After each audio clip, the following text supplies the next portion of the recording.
Welcome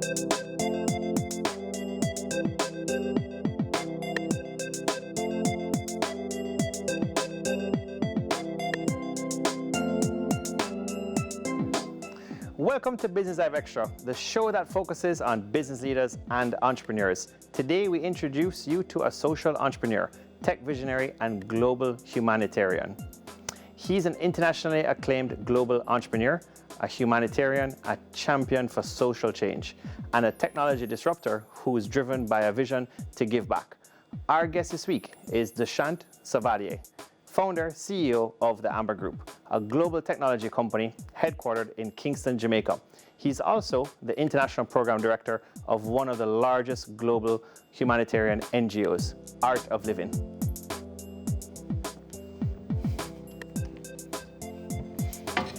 Dushyant, welcome to Business Live Extra. Nice to meet you, Mark. Yeah. How are you? I'm doing well. You know, a lot of rain right now, but it's a blessing. It's good to have it. Indeed. Dushyant, how did you end up in Jamaica? I came to Jamaica back in 2012 for humanitarian purposes through the Art of Living Foundation. I've been an international teacher for the Art of Living Foundation for 20 years now. And in 2012, the founder of the Art of Living Foundation asked me to come to the Caribbean to teach stress management courses to reduce violence and reduce stress in the society, which is a cause of a lot of social issues that we get. And early 2012, I came to Jamaica to teach the stress management and prisoner rehabilitation courses. So I taught a lot of courses for corporates, public, schools, universities. I spent a lot of time in the prisons in Jamaica and personally taught nearly 3,000 inmates back in 2012 to 2014.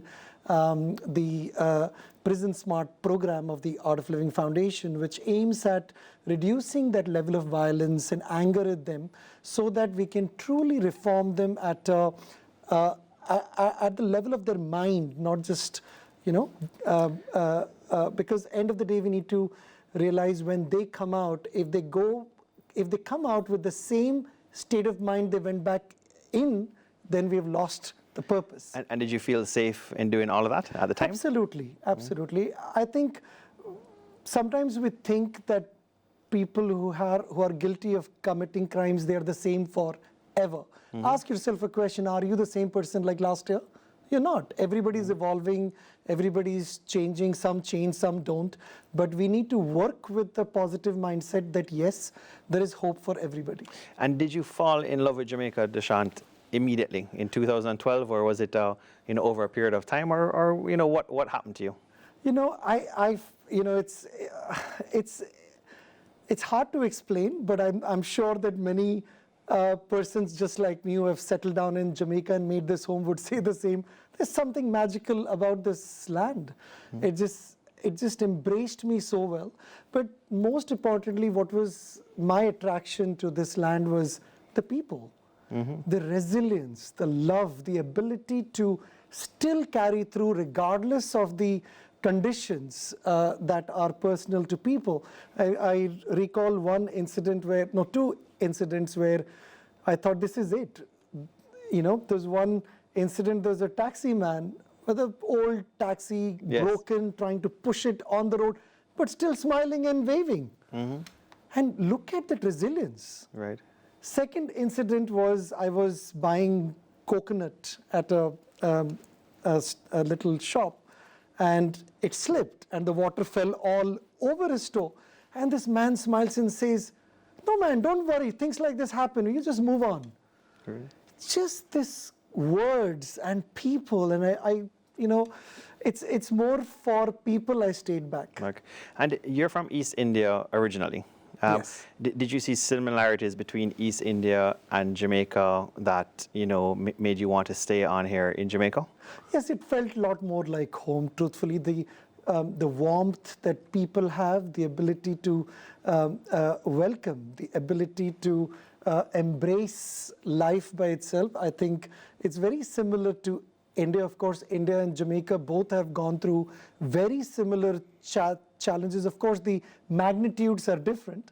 but there is a deep connected history between both the countries. So from the time I came here, even when I was in the prisons, teaching stress management courses to all these persons who have committed crime, and perhaps it would be scary for most people. It wasn't for me, because even when I went in there, people have that innate love in them, which is very, very unique about this country. Yeah. So did you find, because I've seen it as well too, in parts of Jamaica, did you find that once you were, respectful, hospitable, and giving persons time, that there was a sense of that these were actually good persons, they deserved a second chance? Or because you mentioned earlier that you weren't fearful, or what was the response like, or the experience like the experience in the prisons? When I used to teach in the courses, in fact, in those days, the psychiatric ward of the prison had done an evaluation on the program that I was teaching in the prison, teaching them stress management through breathing and meditation and all those things. The response was absolutely incredible. Okay. The level of infractions came down, because end of the day, everybody's trying to look for a vent. There is no person on this earth, no matter how rich you are, no matter how many comforts you have, can say I'm stress-free. Yes. Because everybody's against the clock to achieve something. Time is short, work is more, and energy is very low. Yeah. With the combination of all of these things, you have to keep up, and that is what causes all the stress. So I think when that stress is addressed, then you really see the human being behind the stress. Yes. And is Art of Living, the NGO, is it still participating in Jamaica now or the Caribbean? Absolutely. Yes, We're very deep rooted. I am the director for the Art of Living Foundation in Jamaica. Our work continues as is. We are still, I personally teach a lot of stress management courses as well. Not that much as I would like to, but there are several teachers who are Jamaican who are in Jamaica teaching the workshops also throughout the year. Okay. And any programs you can share, any things that it actively does now, Art of Living presently? Is it still involved with the prisons or any schools, or, what are some things that it has done in 2020? Not so much, because of the COVID-19, the whole interaction has cut off, because we have to go in person most of the times and teach. Right. Yes, we went online with the Art of Living stress management courses, and we do teach the courses online now, but the ability for students in the schools and so on to participate is very difficult. So we still teach the courses, but more for professionals and more for corporates and so on, and general public as such who have good internet to connect and take the courses from. But our actual physical work that we used to go inside the inner city communities and prisons and so on have deeply affected by the pandemic, for sure. Right. And you had mentioned, Dushyant, that it was a period of your life also where you were a bit personally stressed. You had come to Jamaica. Did you find that Jamaica has helped, to create balance in your life, has helped to de-stress you as well? Yeah, I think I would say it on TV, but I think I feel indebted to this country. When I came to Jamaica, I'd just divorced, and it was a very hard time in my life, or perhaps one of the lowest point in my life. I'd, gone through a rough patch, and I was sent to Jamaica, and then I was trying to find my bearing back. And just the opportunity that I got here to serve in this country, in the prisons and inner cities and schools and ghettos, and all of this kind of revived my consciousness and strengthened me in many ways and made me so courageous to deal with my situation while I'm serving. And I think Jamaica uplifted me back and brought me back to my optimal speed, so to speak. Yeah, and it's amazing because, at one point, the Minister of Finance, Nigel Clark, did share that we don't share much failures, we don't share much, times of our ups and downs, especially in the entrepreneurial class, or, entrepreneurs, businessmen, businesswomen. But you've gone through that. You've had your ups and downs, and it's very popular to share in the US, even in Europe, first world countries. But it's not something that's shared in Jamaica, or it's not shared in the Caribbean, when there is stress. But it's something that you've been very open with and you've shared, to your credit. I totally agree with you, Mark, because see, the larger lessons from entrepreneurs will come from their failures, not from their success. So if I sit here and gloat, we achieved this, we achieved that, yes, we achieved, and there was strategic thinking behind why we did certain things certain way. But I think when we want to share, in my experience, when you share your toughest decisions and how you overcame the battles and the hurdles, I think that gives much more inspiration to the society than blowing your own trumpet, we did this and that. I think what is important as entrepreneurs, when we get a platform to share, we must focus on sharing what did we actually do that changed the course of our business through our ups and downs, and how have we actually served the society. These are the two things I would more focus on than anything else. Yes, agreed. And in 2015, you started Amber Group, or let's say Amber Connect. And how welcoming has Jamaica been to Dushyant? You know, have you felt like an outsider? Have you felt like an insider? I mean, have you felt like a Jamaican? How has it felt for you as a, let's say, a foreigner, or even a foreign investor now? Yeah, so very good question, Mark, and thank you for that. If I may just say, look, being an entrepreneur in Jamaica was not an easy task. I did not have the privilege of who knows who. I did not have the privilege of substantial financial backers. Yes. I did not have the privilege of trust that I haven't earned outside my art of living work, which is well known, but it's limited to that arena, so to speak. So it wasn't easy. And I think it's not a question of me being an outsider going through this. It's exactly the same problem, even if it's a young Jamaican entrepreneur is facing exactly what I faced 5 years ago. People do not want to trust you because you've not proved yourself. Yes. And if they don't trust you, how do I prove myself? So this chicken and egg will remain. And I think it's not unique to Jamaica, it is unique to the world. But where I would say that we stretched ourselves out and made a difference to get recognized and get the trust and get the backing of the whole nation by ensuring whatever we did, we kept the public at heart, customer first, and worked with utmost sincerity to serve, and moving that attitude away of a capitalist entrepreneur, what can I take, what can I take, to what can I give, as a return of which I'll get a lot more. Get more. All right. Dushyant, great topic, and we're going to get right back to that. And we take our first break on Business Live Extra. We're talking with Dushyant, tech visionary and founder and CEO of the Amber Group. More of his extraordinary story when we return.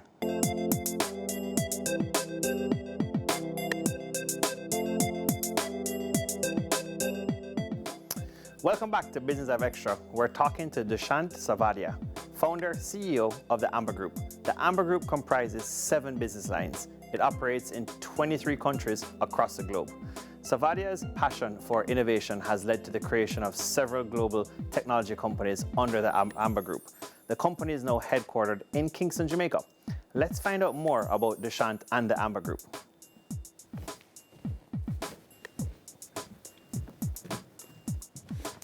Dushyant, welcome back.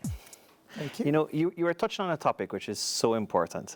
We get that a lot from young entrepreneurs, you know, young Jamaicans, you know, all over. It's not unique to Jamaica, but just how did you get networked so fast, and how were you able to, you know, as you mentioned, not with much resources, get Amber Group from just 2015, you know, 4.5, 5 years ago, to where you are already today, 7, 8 businesses or companies, and a seriously recognizable brand?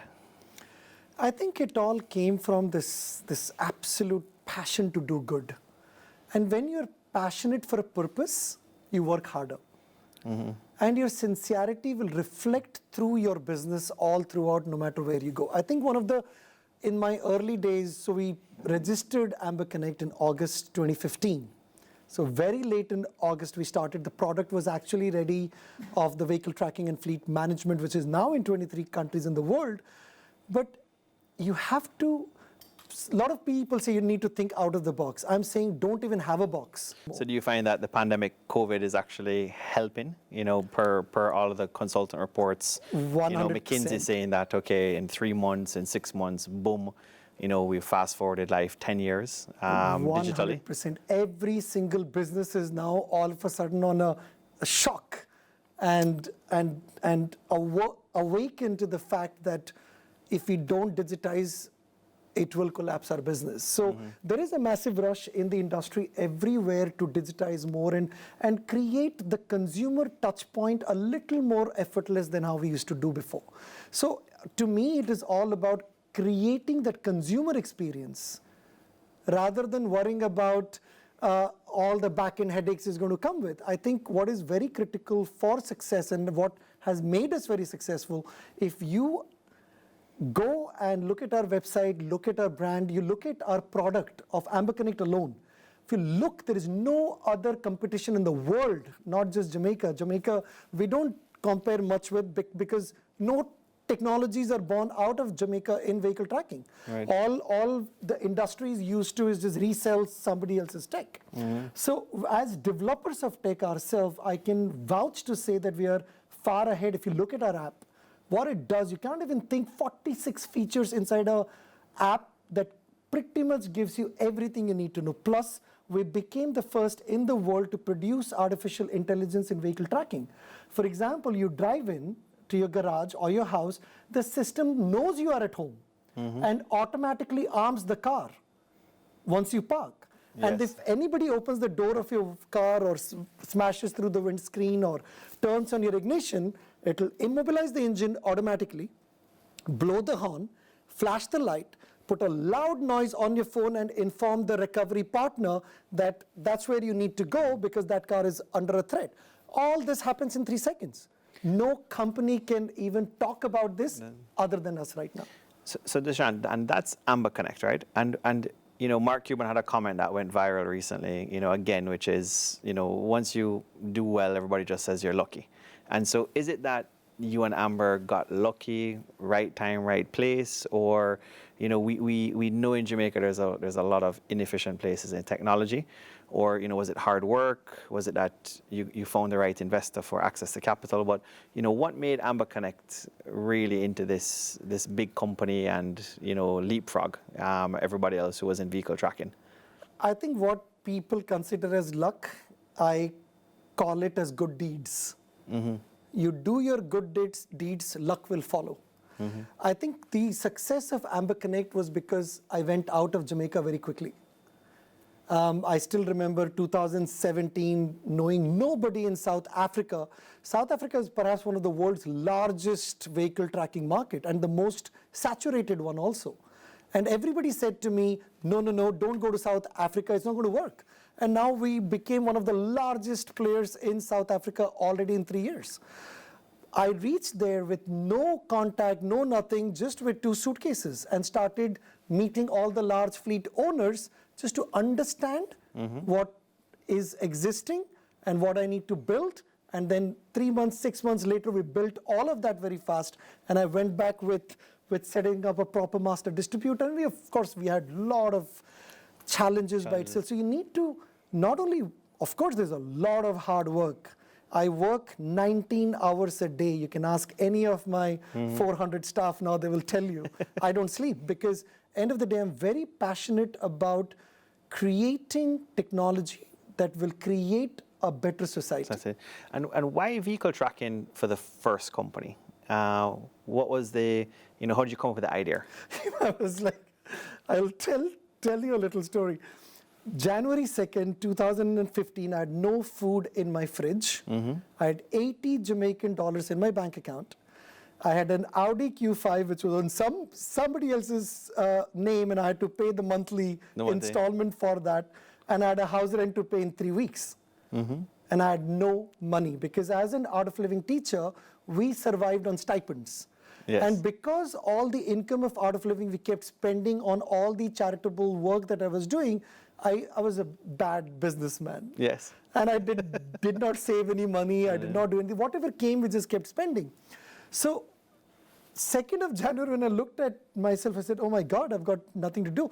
At that point, I had a choice. Either I build a sustainable income source so that I can continue serving the nation, or I go ask for sponsorships and donations, which is not sustainable. Yes. So I sat down with a white paper, I looked at finance, I looked at energy, I looked at security. Anything related to finance need a lot of red tapes that you need to cross. It's not easy. A lot of capital, a lot of money. Energy industry, the same thing. It needs a lot of capital if you want to go solar, whatever you want to do. But what I realized, the security industry was the lowest in tech and the lowest hanging fruit as far as the growth of that particular industry is concerned. Today, we still are pressing 6 buttons in our home alarm system. Why? Alexa, Google Home, your phone has, okay, Google, for example, you can say, hey, Google, turn on my light. But if you look at the innovation, and even if there is innovation in this space, it's so expensive. So what I wanted to do, vehicle tracking, to my knowledge, and for even home automation, is not a luxury. It's a necessity.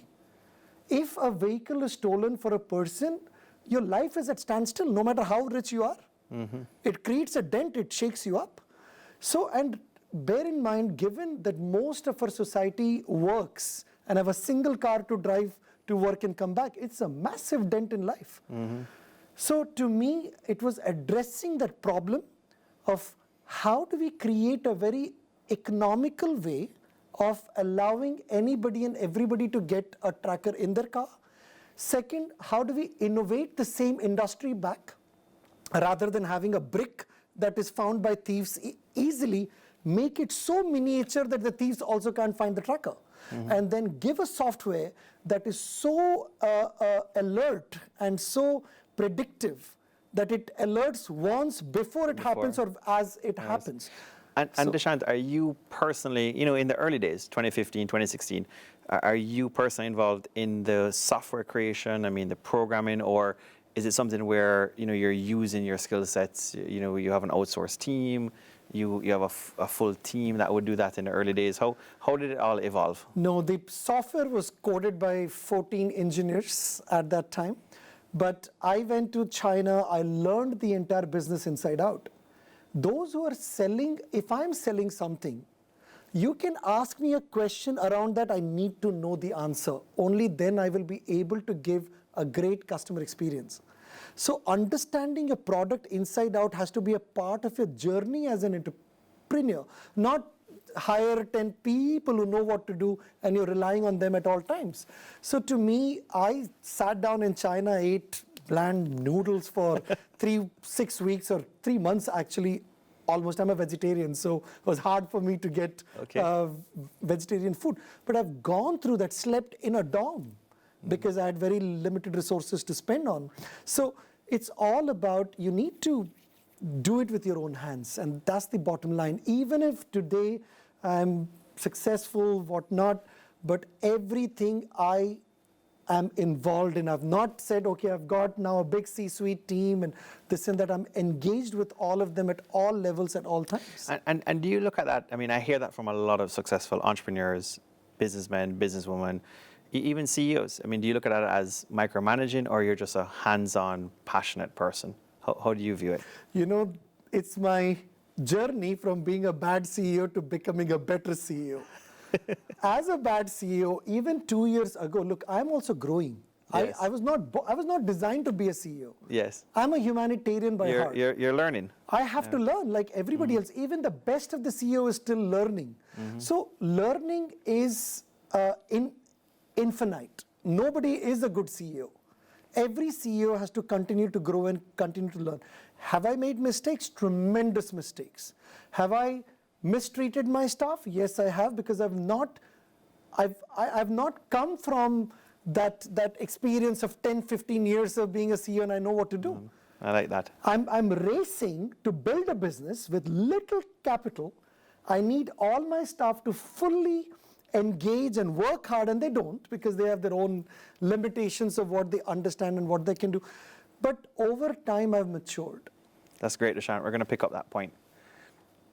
We're talking to Dushyant Savadia. More after this break.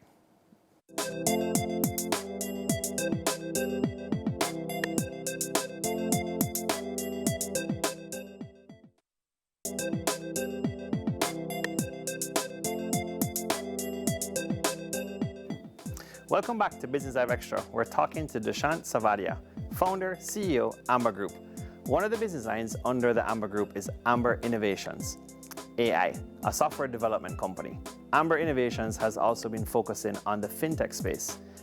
AIL has partnered with significant players to develop software solutions with several major global financial institutions. The company has plans to help drive Jamaica's reputation as a technology leader and make it the Silicon Valley of the region. We continue our conversation with Dushyant Savadia.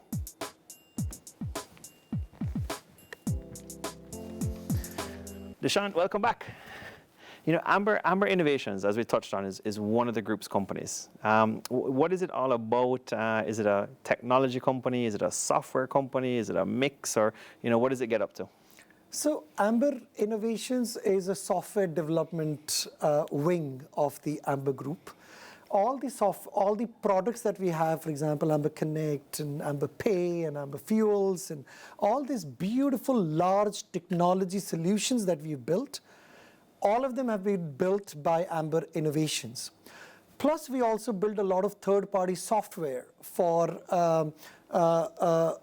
two purposes. One, that we build and license it out for global use. Like you have Microsoft Office, you have all sorts of software that you license for your own use. We built a loan management software now that is used by many companies around the world. So we have that. Plus, we also build software for a lot of large banks and large companies where they need things done fast and modern and at in a very stable way also. So Amber Innovations basically is a massive software house which produce software like Tom Ford built Ford cars. It's like a mass manufacturing shop of building software. People need apps, they need websites, they need enterprise solutions, but we're more focused on enterprise solutions than micro solutions as such. Okay, so a client can actually, you know, you build your own in-house solutions and pivot them how you deem fit as a group, but you can actually build third-party mechanisms or solutions as well. Absolutely. So we build very large data analytics software for very large banks. We produce data warehouses. We build CRM systems from scratch, loan management systems for third-party insurance companies and so on. So it's a lot of different softwares that we build. So we basically run with over 200 multi-stack engineers in-house that allows us to build literally everything in the roof except rockets. Rocket. And where are the engineers sitting now, or where are a lot of your software persons sitting? So they're mixed all over. We've got a lot of on-site developers in Jamaica. We have some in South Africa and in India. So between these three places, because there are certain talents you will only find in certain places. So you need to enrich what we need to do as a Jamaican company. Import and export both remains a part of our global ambition. Yes. Because although whatever we import here is exported to the whole world anyway.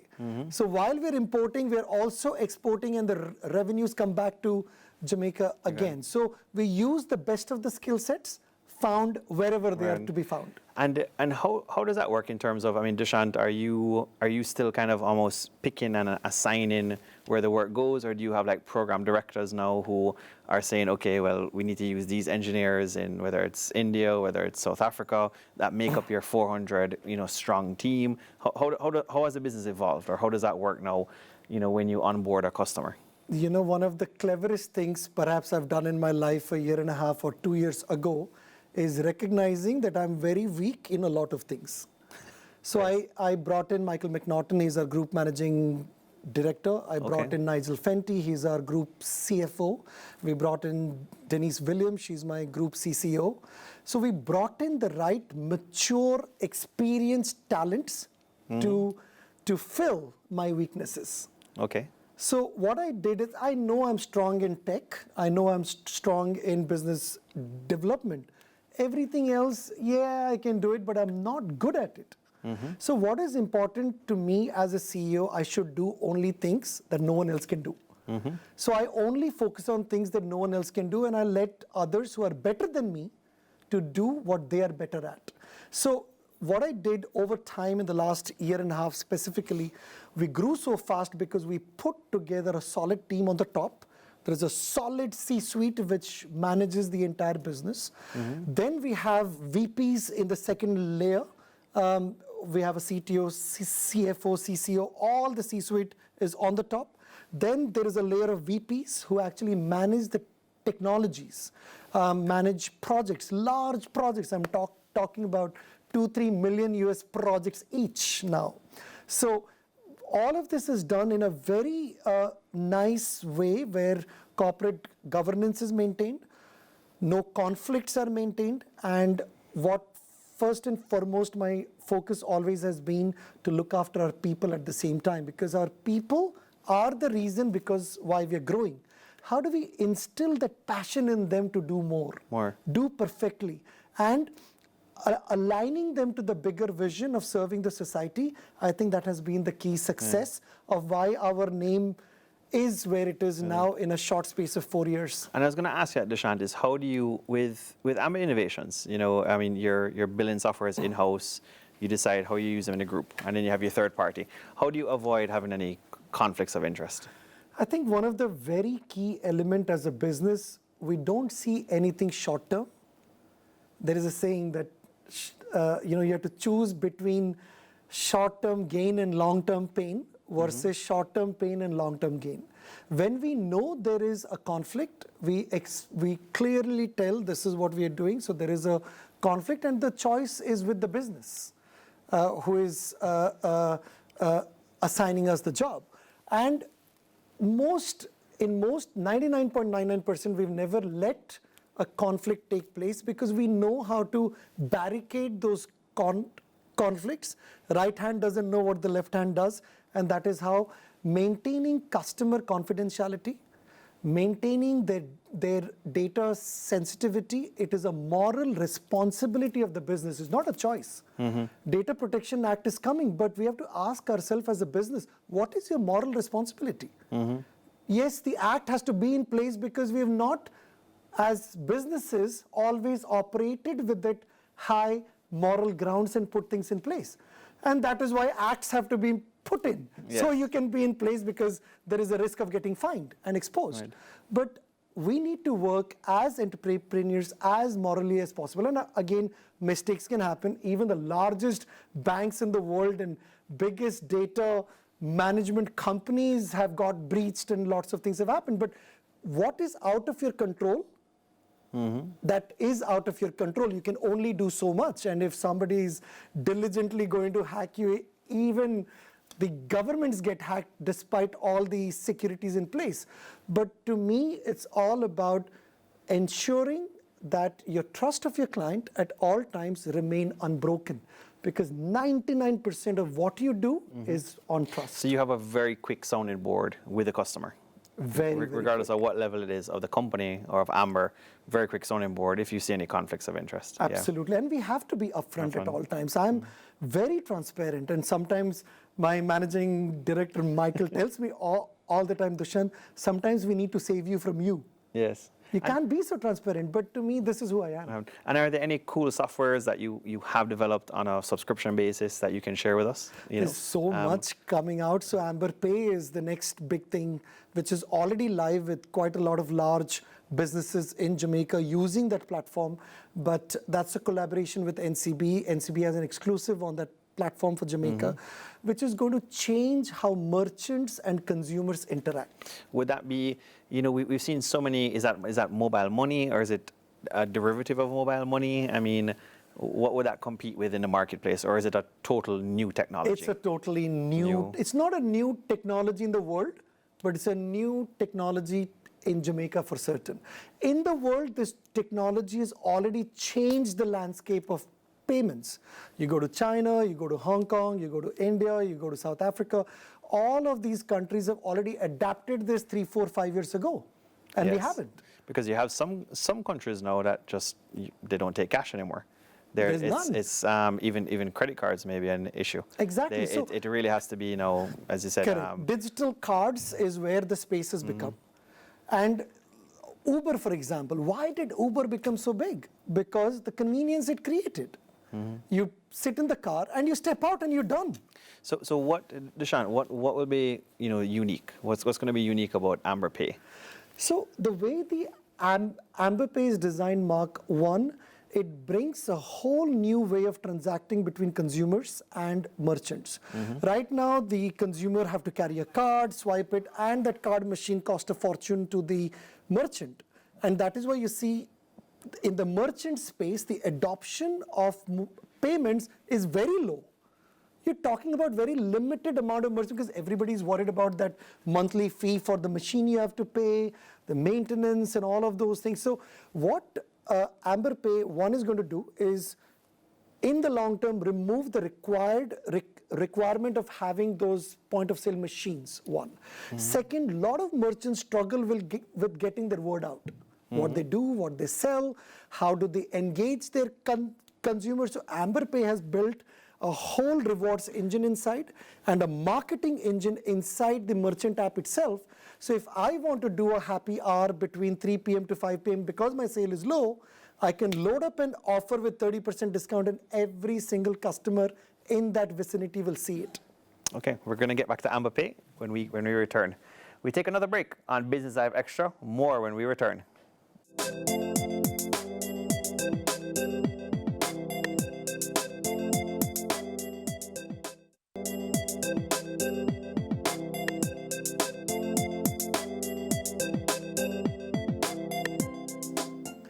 Welcome back to Business Live Extra. We're in our final segment and we've been talking with Mr. Dushyant Savadia, founder, CEO, Amber Group. The Amber Group has expanded into another business line, Amber Aura, a smart home solution. The company is a technical innovator behind JamCovid as well, a travel authorization website and mobile application. It's regarded as one of the world's first technology, health risk management and travel authorization systems. The company is expanding in the region with this tech tool to help with travel authorization and border management. Let's go back to Mr. Dushyant Savadia.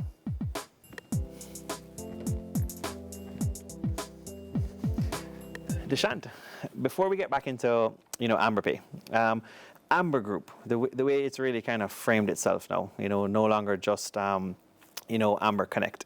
Is a company, a technology company? Is it a software business? Because thinking about technology companies, we know some listed companies on the JSE, we know they come and manage, your server room.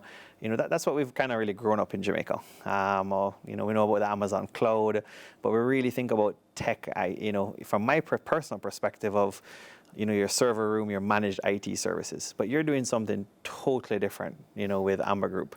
I mean, how do you really pitch, Amber Group, or, what is Amber Group? The very fabric of who we are a software development company. If I just want to break it down to a layman word. Yes. You have a problem. We have business analysts who will come in, look at the problem, and we will give you a solution which will automate your business, which will reduce your cost and increase your profits. That's what we do. It's not just about optimizing your existing, operations, but is also shifting the entire focus from being driven by a piece of paper into managing a complete life cycle of a customer, end to end, from the time he thinks that he wants to engage with your business till the time he's utilizing your services. So we are basically a software development fabric, and given our expertise from fintech to every single, we built even a beautiful software for farmers recently. In Jamaica? Okay. So the coffee farms in Jamaica now use our software, which we built, which actually tells the farmers when to do what, so they don't lose the timing of putting the right soil at the right time and watering at the right time and harvesting at the right time. And is that something where you sell the intellectual property to them, or you're actually keeping it in-house for a subscription fee? No, so most of the products that we build, it's built for the customer, paid by the customer, so the intellectual property stays with the customer. Okay. What I've always advised our customers, whatever you build, we help you build it like a product, so you can resell the licensing yourself to other companies and recover the cost of your own production. We need to change how we think now. When you are investing into a software build out for your company, you can actually convert that into a proper product and engage in reselling. And we are selling services all over the world. We can resell it for you, and you take a major portion of that subscription back and earn back whatever you've spent. No, I got that. So globally, or even in the Caribbean, what are the best comparisons to, Amber Group? What companies really, stack up? I'm struggling to answer that question. I'm usually very prompt. But in the Caribbean, we don't have any competition as such. If you look at, we've done over 400 projects just in 4 years. Yes. And these are not small projects also. For example, COVID is a good example. In 2 weeks' time, we'll launch the entire border management travel authorization system for Jamaica, linking it back to the airport when you arrive. The nurses have a tablet where they put their observations, linking it back to your quarantine video check-ins and so on. So much of digitalization in less than 2 weeks is very unique, and I would say we became very unique in that space to deliver stuff extremely fast. Not only deliver, but our understanding of tech, understanding of workflows, and at the same time building UI and UX, which is the user interfaces which customers fall in love with. Yes. But in Jamaica, we love to use examples. They'll say, boy, Dushyant reminds us of Elon Musk. Is he like Steve Jobs? And other persons may say, don't do comparisons. But do you find that, Amber, in 5 short years, are you like a Tesla? Are you like a Salesforce? Are you like a Microsoft? Are you a blend? To keep it really simple, especially, for our viewers, what is Amber shaping up to be? Because you're no longer just a vehicle tracker. You are. No, absolutely not. You're building softwares. You're keeping some. You're selling some. How many open projects do you have now? You're doing a lot. I would say Amber is becoming a consumer ecosystem for all conveniences and services that a consumer in their life cycle would need to utilize. Okay. Starting from your vehicle, we have Amber Connect. We went into Amber Fuels because your vehicles go into gas stations. How do we automate that process for you so you don't have to find your card and swipe it, and that gets into some kind of a fraud and you don't have a receipt, and we solved that. Then we moved into Amber Pay. Payment is something that you do every single day with something or the other. How do we automate that and give you more analytics about your own spend and so on? So Dushyant, your subsidiaries or your companies, they have synergies between them. They're not just ad hoc then. No, none of them are ad hoc. Like when you get the example of Fuels and Connect and let's say Pay. Everything is interconnected. None of these businesses that we have launched or in the process of launching by February next year, there'll be 3 new business lines actually active, which I can't disclose yet. But the point is that whatever we are doing, it is adding on top of our existing ecosystem and connecting more dots. And you're getting more data. It's not so much about data also, Mark, because end of the day, what is the purpose of data? To me, the purpose of data is how do we enhance the value for the customer.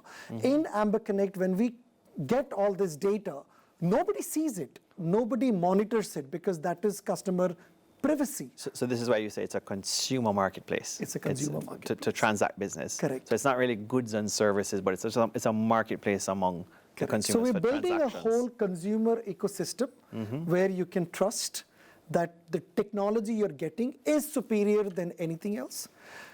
You can trust that we're working very hard to give you a better experience day in and out. Right. And how, going back to the fuels, how do you onboard somebody? Suppose somebody wants to do that. Is that for companies or is that for retail? It's consumers and companies both. Okay. It is under serious pilot still because it's a massive piece to be deployed. But imagine this experience. You drive into a gas station, fill gas and leave. Your card is charged, your invoice is on the app and everything done. Plus your convenience store, you can buy whatever you want to buy in advance. When you get with your car, they know you are there and they bring out the bag and give it to you in your car. So is it similar like going through an electronic toll booth? Exactly. Just zipping Exactly. through. Okay.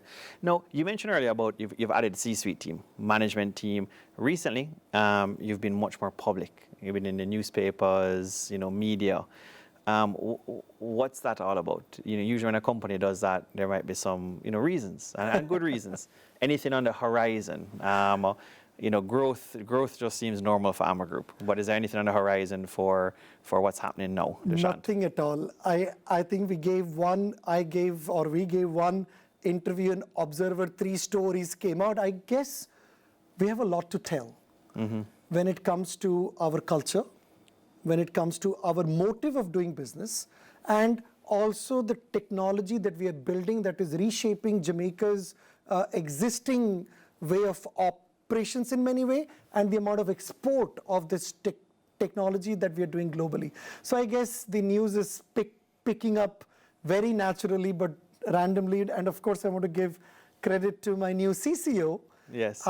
When she joined, I said, look, I'm a very background guy. I love to build tech and I want to help. Look, like I said, I never wanted to do business. I'm not a businessman. I want to serve, I want to do good.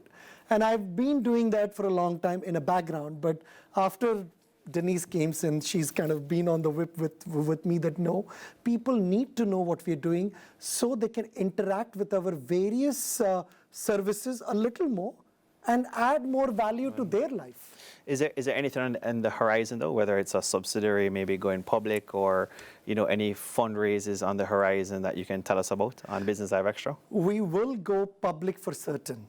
The business was built for the society, it will remain with the society. But yes, at some point in the near future or in a distant future, we will have to go public because I want public to have a say in where we should go next. What is the next big thing we do? Do you see it, you see Amber on the Jamaica Stock Exchange or Global Exchange? Both. Okay. Both. Amber, even today, I think Amber is ready for NASDAQ. And Amber is ready for for Jamaica Stock Exchange. But are we ready yet? I'm not entirely sure. We still are building the whole upper level team, setting up all the governances, which have come a long way from 2 years ago where we are and where we were and where we are now. But we still have some more work to do. And then we will come with a promising venture, which is designed to do good and with the help of good people. That's great. Dushyant, you really are a testament in a unique way for making Jamaica out of many one people. It's great having you. Thank you, Mark. Thanks for being on Business Live Extra. Thank you. Yeah, that's it for another edition of Business Live Extra. We've been talking to Dushyant Savadia, founder, CEO, Amber Group. Don't forget, you can watch us online at cvmtv.com/business. Thanks for joining us.